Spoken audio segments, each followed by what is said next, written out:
आमे भाग्यवती झील को चिन्हिबा केमती शास्त्र रे उल्लेख अछि कौन कौन प्रथम मन रखिबा आज्ञा एक हाथ लंबा हाथ देह तुलन रे जेतिकी रहिबा कथा ताकू टिके अधिक लंबा थिबो हाथ दुई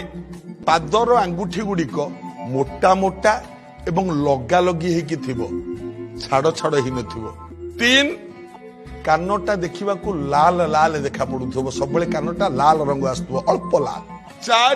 पादर तल भाग सुंदर चिक्कण हेतु तल भागटा पांच ए भ्रुलता एठू ए मझिरे कोठी ना कोठी गोटे छोटिया कला जाइटिए जदि थाए ए पांचटी गुणरू जदि गोटिए गुण कौन झील पाखरे बा मां पाखरे थाए जानिबो सी निश्चित भाग्यवती यह शास्त्र प्रमाण मानिले मंगल हब।